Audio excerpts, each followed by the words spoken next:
All right, guys, I'm here with all my friends on Twitch chat, and we're going to be talking about events and how this is now Auction Strike Force. And we're talking about the Trial of Strength event in particular. The good news is they found a way to circumvent any corruption whatsoever. The bad news is you are going to have to pay to do any kind of event in this game going forward.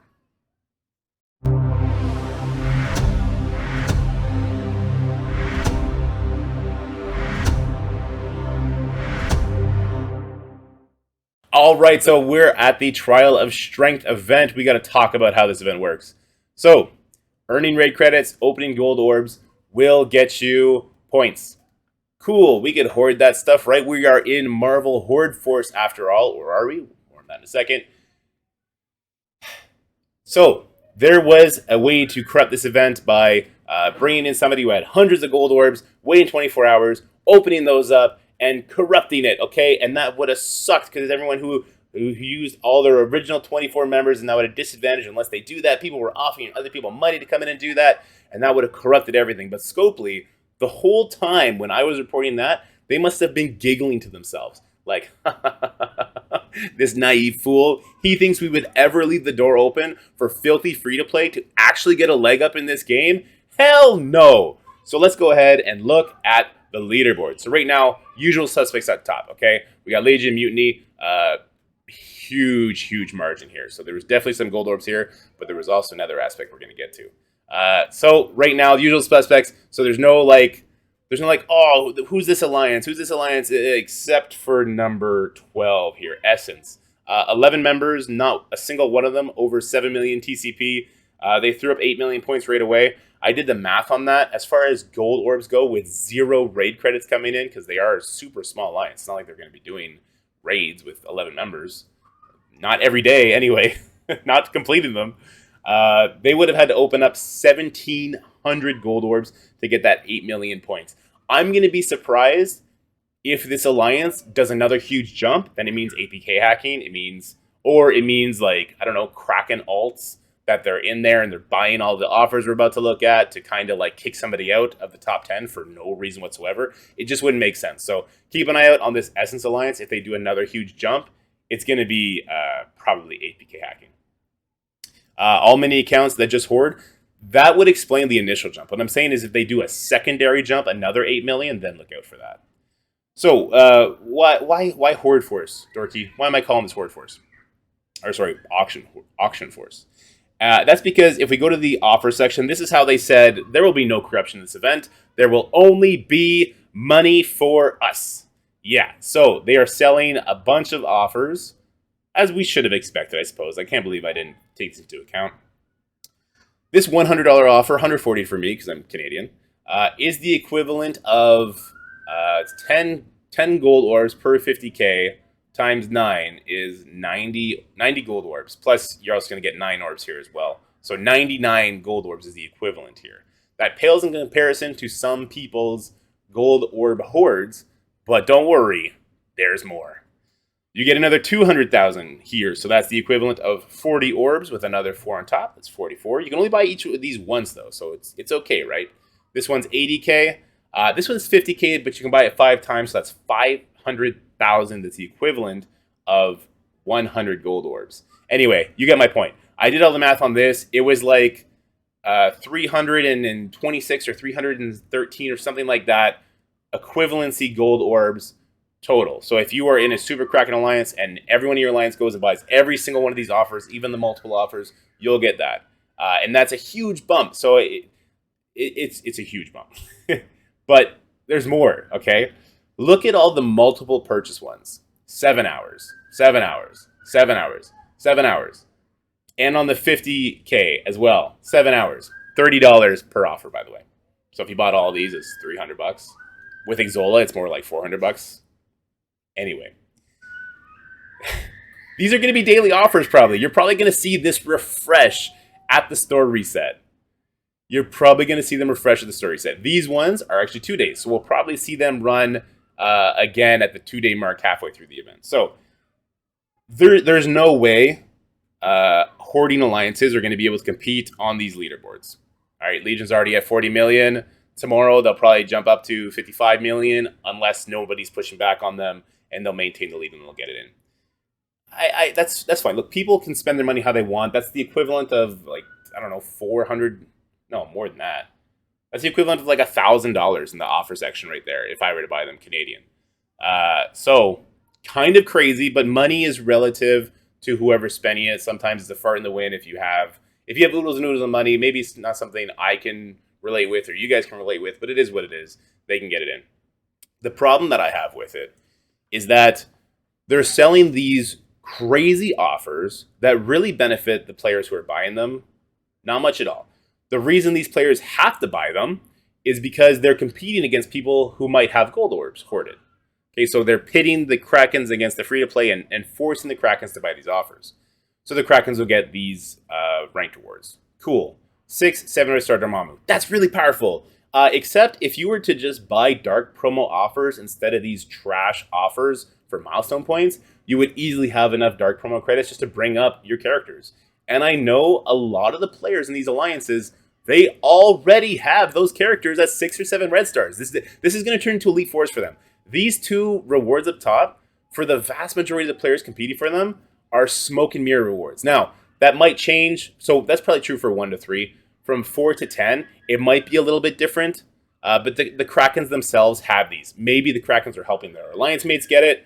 But for the most part, this is a smoke and mirrors reward. This is to make all of us plebs go, oh, Dormammu red stars. Oh, drill. That's what that was for, okay? The monthly event stuff, this is just to feed into a different leaderboard. So this is auctioning pieces off to help you win a different auction on the other end, at the other end of the month. And then the real reward here is the T5 Ions. That's why most of the people are doing it, is the T5 Ions, to make sure they get that big boy apocalypse. My problem with this event, and with literally all the other events that have been happening recently, we'll talk about those in a second, is that it's putting an artificial pressure on everybody, not just to complete the milestones, which do have good rewards in them. I think there was T4 Ions in there, an Elite 5, which Elite 5 Ions have no value, guys. It could just easily be a dupe. You get nothing. Okay, there's no reason you should want to spend $100 to get an Elite 5. That's crazy talk. The T17 stuff, if you're just in a top end rating alliance, you'll be getting those just as easily. So, and even if you did get these 20 Mystic pieces, that's good for 1 piece on 1 character. You need 7 Mystic characters total to get Apocalypse big, and even then it's going to be the T5 Ions. There's a whole thing that goes into there. My point is this: these events are made to make people feel the need to pay, especially these alliance ones, or they're letting other people down. Whether they're not staking up to the competition, or they're holding back their Kraken friends in their alliance. And their Kraken friends are dead set on getting these ions, these T5 ions, okay? This event would never have existed 2 years ago, and it should not exist now. And also, this event over here, this festival event, should not have existed with these ranked awards. Same with this Agent Venom event. Didn't have ranked awards, but it did have an absurd amount of cores needed to get it, okay? Every single event is paid to complete. I should not have only 3 left. I spent thousands and thousands of cores to finish this Lunar Festival event, and I didn't even come close to Simbo. To get the following one, I think it was like, I'm 50,000 away. 15 power cores. I think that comes out to like 4,500 cores or 4,000 cores or something like that. And that would be just to get to 2 further milestones after already having spent thousands of cores. Events are not events anymore. They're auctions. They're stupid auctions. Even the monthly events, they're just auctions. They're auctions to give this stuff away. I get it. I get that the game needs to make money, but what they don't need to do is dangle it in front of everybody else in the system where we used to be able to grind and have fun, and in the system where we unlocked character shards. Agent Venom, a lot of people didn't unlock him because you did need to spend thousands of cores just to get to that 100 shard mark. It's not okay. And like I said, these 6, 7 red star Dormammu shards, red stars, that's irrelevant for a lot of the players who are going to be competing in these brackets. It's just the ions. I don't understand why Scopely can get this through their stupid fucking developer heads. Put this shit in offers. You don't want to sell 4 million ISO Ion 5, whatever you want to call it. So many currencies in this game now.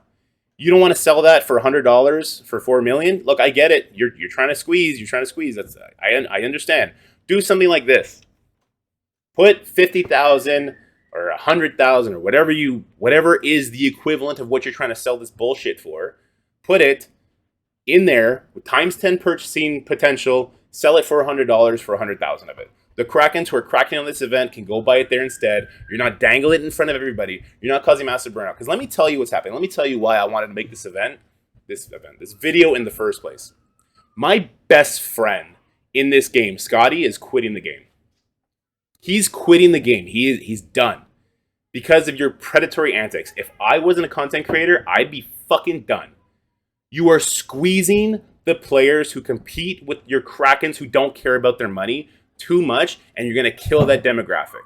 You're going to kill the whales. You're going to kill the guppies. There's going to be no reason for people to spend on your bullshit pixels because there's no way to even come close to what your expectations are. Let's look at another factor here. Let's look at the real-time arena. So the real-time arena, well, I'm not going to do real-time arena. That's a waste of time. What a waste of a mode. Your real-time arena, you now have it down to 2 weeks per pass.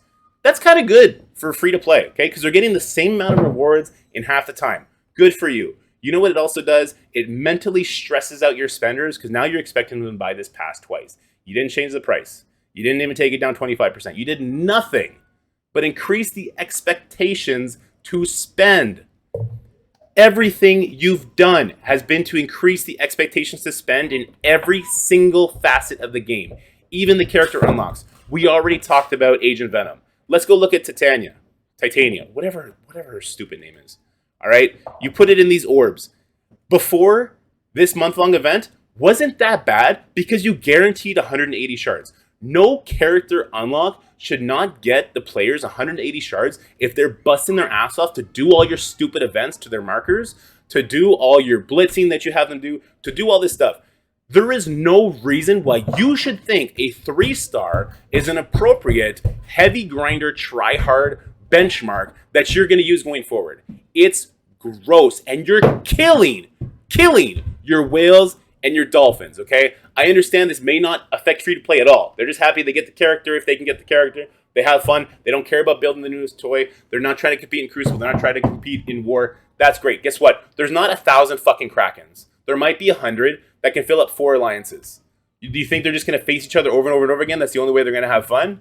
I hate to break it to you. Your Krakens rely on your whales both to play with them and both to play against them. And without that competition, it's not fun. It becomes them just basically beating up on players that have the equivalent of a campaign node enemy to them. I'm going to miss Scotty. I'm going to miss Lou. I'm going to miss everybody that I've seen quit in the past couple months. And these guys, they were way bigger whales than me. You're relying on your single Kraken demographic. I know people in the highest end of alliances right now. They're holding on just by a thread. And it's not because the money bothers them. It's because watching all the drama around it. Their friends leaving. Their friends who don't have the same kind of disposable income they have. Your game is in trouble.